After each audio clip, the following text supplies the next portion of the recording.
Borja, ¿quieres que te habilite tú, no?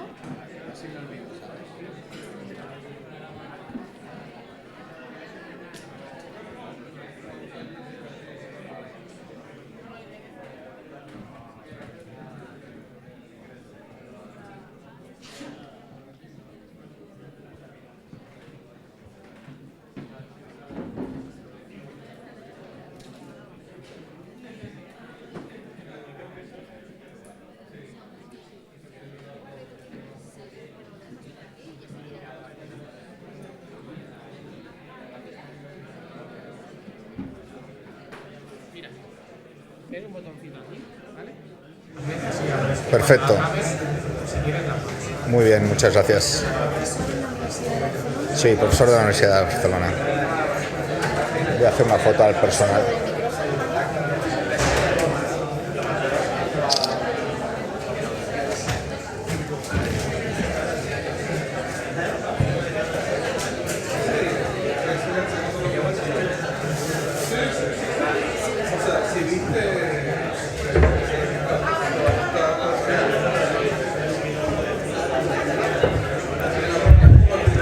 A continuación, Mario Pérez Montoro, profesor en la Universidad de Barcelona, nos hablará sobre visualizaciones felices o eficientes.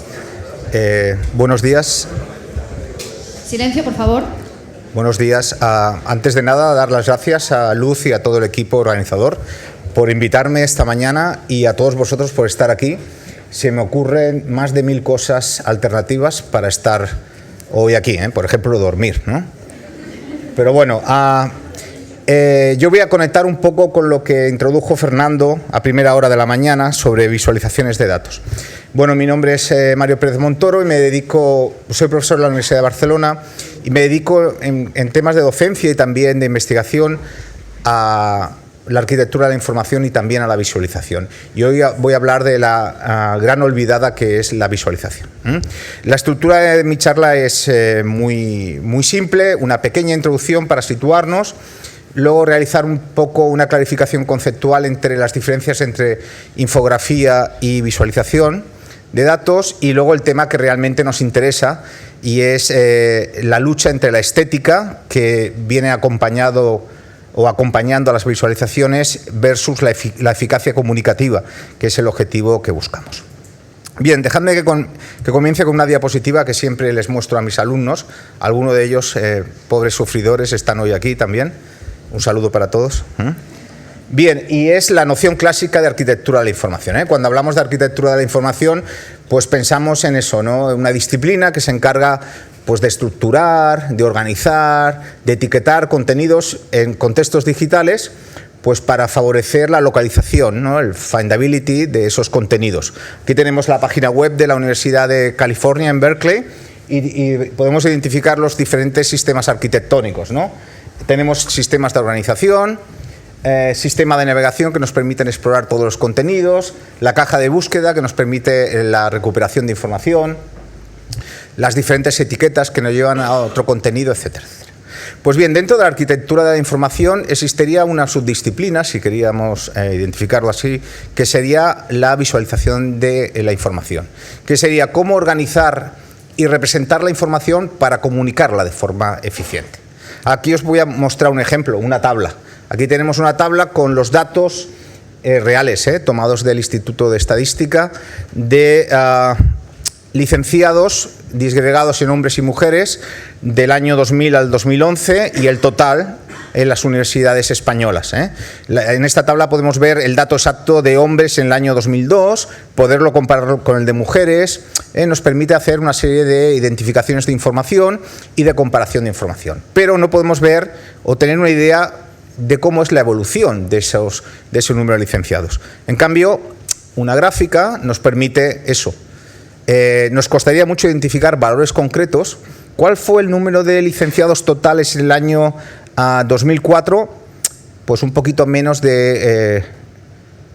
es que no veo, es la edad. 200.000, me parece que es. Nos costaría mucho, a diferencia de la tabla, pero nos permite ver pues un poco el flujo, ¿no? La idea global de los datos que era casi imposible identificar en lo anterior. Bien, como veis, la visualización, son dos ejemplos de visualización, las tablas, que son los hermanos huérfanos de todo esto, y luego las gráficas, que venden mucho y que son muy atractivos. Bien, termino esta introducción diciendo que actualmente se produce un fenómeno que es el uso intensivo de la visualización. Tanto a nivel personal, todo el mundo hace visualizaciones, hay herramientas gratuitas, todo el mundo hace un post en Twitter con una visualización que cuenta algo, y también en los entornos profesionales, los que se dedican a la comunicación persuasiva saben que los mensajes apoyados en imágenes se reciben mucho mejor que los que no están apoyados en imágenes. Pero bien, a la vez, junto a este fenómeno del uso intensivo de la visualización de información, se produce un fenómeno paradójico, y es que hay un desfase entre ese uso masivo y el grado de alfabetización visual de las personas que utilizan esas imágenes. Es decir, utilizamos mucho las imágenes, pero de forma muy intuitiva, y no siempre consiguen el efecto que estamos buscando. En esta charla voy a intentar arrojar un poquito de luz para contribuir a esa visualización, a esa alfabetización, en el campo de la visualización de información. Bien, esta era la introducción para centrar el tema. Vamos ahora a aclarar un par de conceptos. Vamos, sobre todo, la diferencia entre infografía y visualización de información. Aquí os propongo una definición global de qué es visualización de la información. Es una disciplina transversal que se encarga de la representación visual de contenidos proposicionales mediante el uso de diagramas, gráficas y esquemas para facilitar la aprehensión, la interpretación, la transformación y la comunicación de esos contenidos a través de esas representaciones visuales. Está extraído de un glosario de términos del ámbito de las ciencias de la información, en el cual yo participé, hice esta entrada y está en abierto en la URL que ustedes pueden ver aquí. Bien, esto sería una definición global de visualización de la información. Pero dentro de esta disciplina van de la mano dos conceptos que la gente suele intercambiar de forma errónea, que es el concepto de infografía y el concepto de visualización de datos. Vamos a ver cuál es la diferencia entre los dos. La infografía es una representación gráfica, normalmente estática, puede ser no estática, que combina imagen y texto con objetivos narrativos de storytelling. Eso es lo importante. Es decir, es una representación discursiva. Puede incluir también visualización de datos, pero el objetivo comunicacional es contar una historia. Ejemplos clásicos de infografía es, nos cuenta cómo está el bebé Leonardo da Vinci dentro de la barriga de su madre, o las infografías que podemos encontrar en los periódicos. Esto es una infografía que explica el asalto al Everest por parte de una expedición de montañeros. Primero tomaron el campo base, luego, como podemos ver, y también si abrimos cualquier página web hay infografías, lo que comentaba antes, a partir de esas herramientas gratuitas. Aquí os he puesto un ejemplo. ¿Qué es un content curator? Y la gente primero encuentra, agrupa, organiza. Esto es una infografía, es un storytelling, te cuentan una historia. Frente a la infografía tendríamos la visualización de datos, que es una representación gráfica que puede ser tanto estática o dinámica, ya veremos ejemplos de todo tipo, de un conjunto de datos para representar aspectos y relaciones entre esos datos. Ya no se busca contar una historia, sino representar de forma analítica unos datos, para hacer aflorar relaciones entre esos datos. Algunos ejemplos típicos: la tasa de paro por tramos de edad. Como vemos, desgraciadamente el 65% de los parados se encuentra entre los 16 años, que es el primer año que puedes trabajar, y los 19, y vamos disminuyendo, no porque Rajoy nos esté ayudando, sino porque la gente se muere. Y hay muy baja tasa de paro entre los mayores de 70 años, el 3%, porque hay muy poquitos y todos están jubilados. Otro ejemplo son los datos que sacó Facebook cuando salió a bolsa, que crearon tanta controversia porque se pusieron en cuestión y que estaban un poquito inflados, ¿no? Estos son un ejemplo de visualización de datos, o también mapas. Aquí aparece la evolución del abandono en España. Veis cómo el abandono escolar era bastante alto, y con la llegada de la crisis la gente estudia, entre otras cosas porque no hay nada más que hacer en este país. Y cómo va bajando. Y luego tenemos el mapa por países. Pues Cataluña no está tan bien parada en el mapa del abandono. Bien, ya tenemos claro la diferencia entre infografía y visualización de datos. Aquí vamos a dedicarnos básicamente a la visualización de datos. Disculpad, estoy con los 20 minutos en la cabeza. Llevo 7 ya, me dice el computer. Bien, vamos al tema interesante, que es el relacionado con la felicidad. La función principal de una visualización es doble. Por un lado, comunicar de forma eficaz un mensaje, transmitir un mensaje, y por otro lado, hacerlo atractivo, comunicarlo creando una experiencia estética en el receptor de esa visualización. Y la clave de una buena visualización es mantener un equilibrio entre los dos componentes, entre el de la comunicación y el del impacto estético. Bien, dentro de ese esquema aparece un concepto estrechamente relacionado que es lo que se conoce técnicamente como eye candy o visualizaciones bombón, que buscan básicamente el impacto estético descuidando o dejando al margen o en segundo plano la eficacia comunicativa. El límite entre una eye candy y una visualización no eye candy es borroso. Por ejemplo, os voy a mostrar un par. El primero es una visualización de Manuel Lima, muy famosa, que nos permite ver las donaciones que realizan las grandes empresas en Alemania a cada uno de los partidos políticos. Estaría bien tenerla aquí, ¿verdad? Pues fijaros, es muy bonita, es muy atractiva, hay mucho color, pero es realmente complicada de explorar, sobre todo porque hay overlapping de líneas.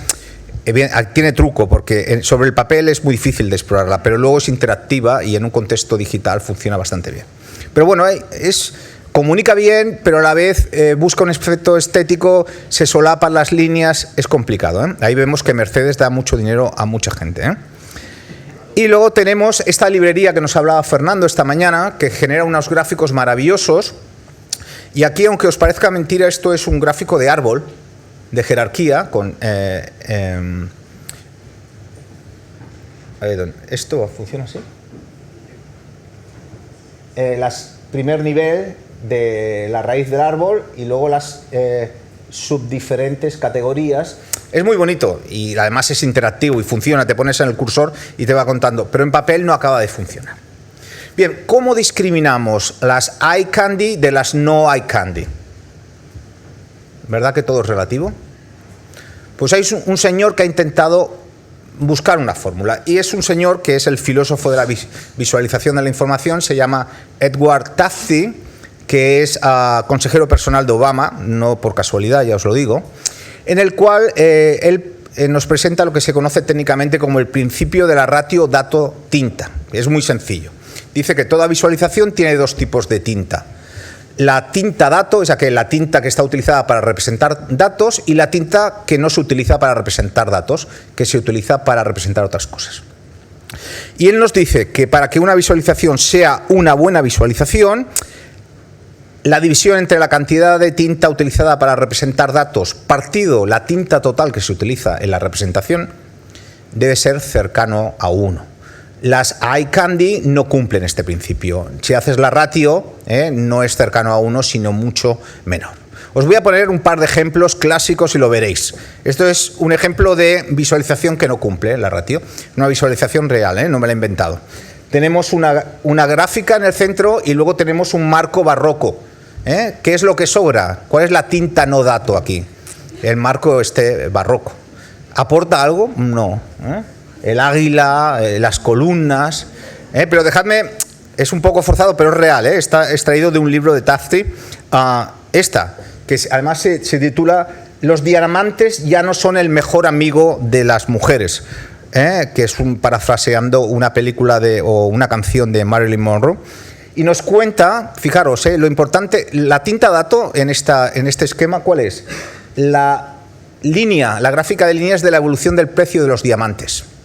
Pero el listo, el infografista en este caso, ha utilizado el símil entre el grid de una gráfica y la rejilla de unas medias de una mujer, ¿no? Como veis, sería muy poco políticamente correcto actualmente, pero en el año 82 pues parecía que no pasaba nada. Hay muchísima tinta que sobra. Es un mal ejemplo de buena visualización o un buen ejemplo de visualización que no cumple el principio ratio dato tinta. Luego tenemos visualizaciones creativas, artísticas, que tampoco cumplen Esto es una representación del 11M, aunque os pueda parecer mentira. Es una representación en 3 dimensiones de Manhattan con los edificios, y el artista quemó los edificios correspondiendo con la zona cero, de las Torres Gemelas, etcétera, etcétera. Hay mucha tinta mal utilizada. Y os pongo otro ejemplo. Este salió hace poco en El País. Un señor ha desarrollado un dispositivo que te hace visualizar el wifi de un móvil o de un iPad o lo que sea. Y tú puedes hacer movimientos y te lo graba todo. Y este es un señor dándole la mano alrededor de él con su wifi. Es una visualización estética, bonitos colores, pero comunica más bien poco. Luego hay visualizaciones en las cuales el límite no está tan claro. Por ejemplo, ¿qué veis aquí todos?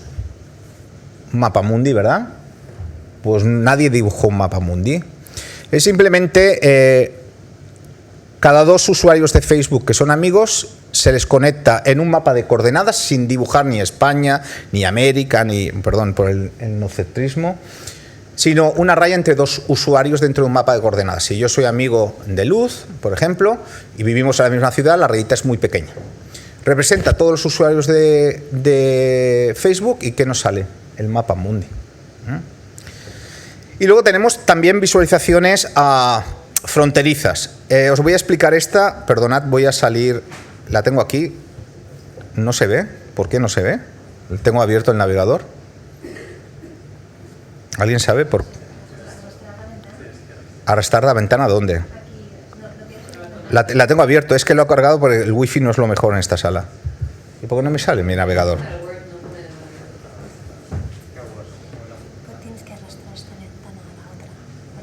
¿A dónde? No, sí, estaba estaba aquí. Bueno, anyway, ¿qué dice en inglés? Vamos a darle al logo, a la URL y nos vamos a esperar. Es que tarda. Bien, nos lleva aquí. Yo quería venir a esto. Bueno, está representando las personas baleadas, muertes por tiro, cuando mueren y cuánto hubieran vivido. Por ejemplo, Alexander hubiera vivido 64 años. En función de si es negro o no lo es, qué tipo de trabajo tiene, si es mujer o hombre, y calcula el número de años perdidos durante un año en Estados Unidos. Y lo va haciendo por mes, ahora ha funcionado bastante bien. Es una visualización maravillosa, estéticamente es muy bonita, pero está en el límite. Os vais a sorprender, mira, llevamos 5.000 personas muertas por bala en Estados Unidos en el 2013. Y ya estamos en noviembre y ya acaba y nos vamos a llevar una desagradable sorpresa de que murieron 11.419 personas en el 2013 por tiro, y que se dejaron de vivir 502.025 años. Es decir, si esas personas no hubieran sido asesinadas por bala o suicidadas o como sea, hubieran vivido todos esos años de forma agregada. Tú te pones sobre una de ellas y te dice quién es la persona, qué día murió, y encima si clicas te va a la noticia del periódico que da cuenta de ese asesinato o de ese suicidio. Puedes desagregar los datos por raza, sexo, tipo de trabajo, salario medio, etcétera, etcétera. Es una buena visualización, pero está un poco en el borde. Bien, un caso especial de ese tipo de visualizaciones fronterizas entre eye candy y no eye candy son las visualizaciones tangibles, que utilizan objetos cotidianos, en muchos casos, para visualizar. Os voy a poner algunos ejemplos. Un ejemplo lo tenemos en este infografista de un periódico de economía italiano que hace visualizaciones con objetos. Fijaros, aquí está visualizando la exportación de piel y cómo ha redoblado las exportaciones hacia China desde Italia. ¿Y qué utiliza? No sé si se aprecia, unos cinturones. Pero hay otros ejemplos de visualizaciones tangibles. Esto es un programa de ordenador que junto a una impresora 3D te dibuja pues, los trayectos de avión que tienes que hacer y te los hace en 3D. ¿Bonito? Bueno, no sé. Luego tenemos la típica visualización. Estas son placas de metacrilato, esa palabra que a mucha gente nos cuesta pronunciar, que se superponen y nos hacen gráficos de líneas y luego se iluminan de forma adecuada. Un ejemplo muy parecido es el de gráficas de barras también superpuestas, ahí overlapping, pero bueno, son ejemplos de visualizaciones tangibles. Os voy a poner un par o tres de ejemplos más. En Dinamarca, que son muy políticamente correctos, hicieron una encuesta a la población para ver el grado de tolerancia respecto a la inmigración. Y tuvieron la brillante idea de, en lugar de hacer una gráfica de, yo qué sé, un pie chart o una gráfica de columnas, de hacer la siguiente visualización. Cogieron un kippah, se llama, el sombrero de los judíos, y como si fuera un ciclograma, lo que llamamos un gráfico de pastel, representaron las respuestas, no sé danés, y no sé qué dice cada porcentaje, y luego fueron brillantes y dijeron, no, vamos a hacerlo también con el ámbito musulmán. Y nos hicieron también un pie chart, aunque parezca mentira, con el pañuelo de la persona que lleva todo esto. Luego, viajando y buscando por internet, conocí una artista austríaca y me puse en contacto con ella y me envió ejemplos de cosas que hace ella. Por ejemplo, esto es alemán, tampoco sé, no está entre mis virtudes, y hace una gráfica de líneas con personas que mueven la cuerda y luego ella con el Photoshop añade todas las barras. No sé si alguien sabe alemán, nos podría decir sobre qué versa. La misma artista tiene otras cosas. Fijaros, esta es una versión de la típica gráfica de columnas hecha con el chicle y un zapato. Esto es Photoshop a punta pala. Y te va haciendo aquí cero, es decir, el zapato está tocando el suelo y luego va, como se va estirando, eso es como si fueran columnas, como la tasa de paro que hemos visto antes. No hay diferencias conceptuales, pero es mucho más atractivo. Bien, hasta aquí quería llegar con ejemplos de visualizaciones que están en la frontera entre aquellas que cumplen el principio y aquellas que no. Esta sería difícil. Buscan un efecto estético, provocar felicidad en el usuario. Quiero terminar la charla mostrando una de las razones principales para hacer una visualización. Es mostrar relaciones no evidentes entre datos. Es decir, que si nosotros observáramos la celdilla o la planilla, como decía Fernando esta mañana, de Excel, que tiene millones de datos, seríamos incapaces de inducirlas a partir de la observación del Excel. Imaginaros que tuviéramos un Excel que contara por años el número de casos de sarampión en cada uno de los estados americanos y quisiéramos ver desde los años 20 hasta ahora cómo ha evolucionado esto y quisiéramos saber qué ha pasado con la vacuna. ¿Ha provocado algún efecto? Imaginaros la hoja de Excel. Tendría miles de datos. Sería imposible. Pero dejadme que os muestre una visualización. Aquí hace una especie de mapa de calor. Fijaros, aquí están, en la columna están los estados americanos. En la columna de abajo, desde 1930 hasta el año 2000. Abajo está la leyenda, cada uno de los cuadrados, los miles de enfermos ¿qué he dicho que era? Sarampión, me salía en inglés. Y fijaros, el año que se introduce la vacuna. Aquí vemos que la vacuna ha funcionado, ha pasado de zona caliente a zona fría y a estados que la han erradicado totalmente. Esto sería imposible de ver observando durante horas y días el Excel. Esto es un ejemplo. Y dejadme que acabe mi charla con algunos ejemplos un poquito más jocosos. Antes Fernando nombraba a dioses que tenemos. Uno es el equipo de infografistas del New York Times, y este ejemplo es del New York Times, que se han dedicado a ver cómo aumenta o disminuye la búsqueda en Google de una palabra. Y aquí tenemos el estudio durante un año de cuánta gente ha puesto la palabra dieta. Vamos a ver qué nos cuenta. Fijaros, en febrero la gente pone mucha dieta, pero nadie la busca el 3 de julio. ¿Por qué? Por el 4 de julio es fiesta y ahí te vas a comer los 3 cerditos y el lobo. Pero ¿qué pasa en agosto? Que empieza a ser menos buscada. ¿Por qué? Pues ponemos la ropita, ya no hace falta esconder nada, te pones el acolchado y va creciendo, va creciendo. Y fijaros, llega al máximo el día de Nochebuena, Christmas Eve, y el día de Navidad, ahí sí que nos comemos lo indecible. Y cuando repunta de nuevo el día de Año Nuevo, que te contemplas que has cargado 4 kilos desde que empezaron las fiestas, y el día 2 de enero ya se vuelve loco, llega al 50% de aumento. Es un ejemplo. Esto es imposible verlo, ¿eh? En el Excel, con todas las búsquedas de cada día de Google. Vamos a ver un ejemplo similar de la misma serie. La píldora del día después, ¿eh? Vamos a ver, la cosa está... El febrero 15, ¿qué es? El día después del Día de los Enamorados. Y hay un repunte del 22% de búsquedas. La noche fue loca, ¿eh? El 5 de julio, después del atracón, que también se bebe, hay mucha gente que busca la píldora del día después, ¿eh?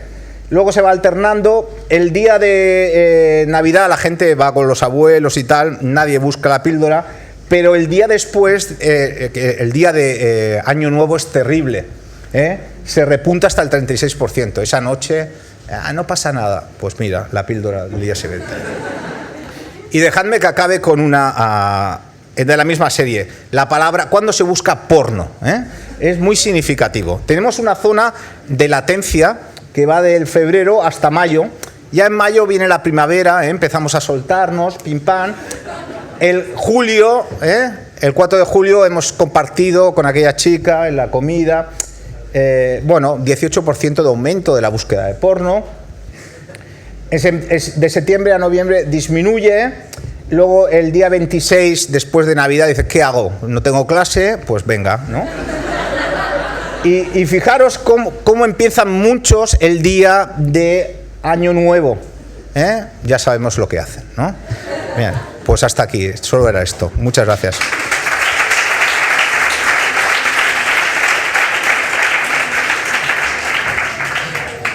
¿Tenéis alguna pregunta?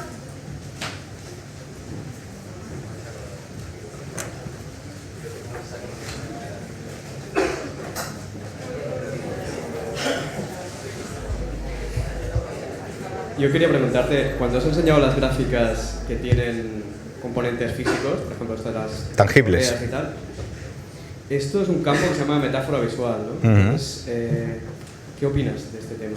Si realmente es algo que es creativo y con conceptos de diseño, o que está rayando de casilla a Leica. Aquí el problema es que nunca hay representaciones tangibles que no estén retocadas, es decir, siempre hay la mano del Photoshop y tal para poder comunicar. Por lo tanto, ¿qué pasa? Que tú puedes representar lo mismo de forma conceptual utilizando Excel o Google Drive o algo de esto. Entonces, es una manera de llamar la atención. Seguramente estas gráficas os han impactado mucho más que si yo hubiera puesto la gráfica de columnas en lugar del chicle. Os acordaréis del chicle y en cambio de la tasa de paro no os vais a acordar nunca. Pues utilicemos recursos de esta manera, ¿no? Sobre todo los periódicos latinoamericanos, y hay grandes infografistas, utilizan este tipo de recursos. Me acuerdo de una visualización típica que era la tasa de hambre que había en Argentina, y cogían un pan y que lo cortaban en rebanadas. Sí, exacto. Pues esa visualización comunica igual, al final tienes que con el Photoshop añadir los números y tal, pero comunica más, es un recurso bueno. En este caso, el artista buscaba un efecto estético, pero se podían hacer para llamar la atención siempre y cuando los datos estuvieran bien controlados y añadiendo este tipo de, pues eso, de recursos con Photoshop, números y tal. Y si hay un público infantil, seguramente es un buen recurso para transmitir información en forma de visualización. Luego quería hacerte una segunda pregunta. A nivel infográfico, ¿cuál crees que es el tiempo máximo para consumir una infografía estática? ¿Tiempo máximo? ¿En qué sentido? Si en 20 segundos no he entendido lo que me explicas, ya no te voy a dar atención, o en 5 o no. Claro. En una infografía, además, está orientada, pues eso, a un consumo rápido, directo, de unos datos concretos, no sé. Pero bueno, es el típico... la infografía actualmente es el típico recurso que añade una persona a un post de Facebook, a un post de un blog, a un Twitter, y de hecho hay estudios que miden la diferencia, lanzan el mismo tweet sin infografía y el tweet con infografía, y miden el número de likes o de compartir o de retweets, dependiendo de la plataforma, y se ve que hay un retorno de la inversión bestial, multiplicas por, yo no sé, hay estudios, tengo literatura si a alguien le interesa, buen tema de tesis doctoral. El tema de consumo, no lo sé, pero me imagino que, como todo lo que consumimos ahora, todo aquello que nos robe más de un par de minutos provoca frustración y vamos a otra cosa. tiene que estar muy bien diseñado para que no nos lleven más de un par de minutos o 3. Si no, ya vamos a visualizaciones que nos interesa el tema, visualizaciones más elaboradas. Buenas preguntas. Muy bien, pues... ¿Alguna pregunta más? No sé. Pues nada, gracias por aguantarme. Gracias.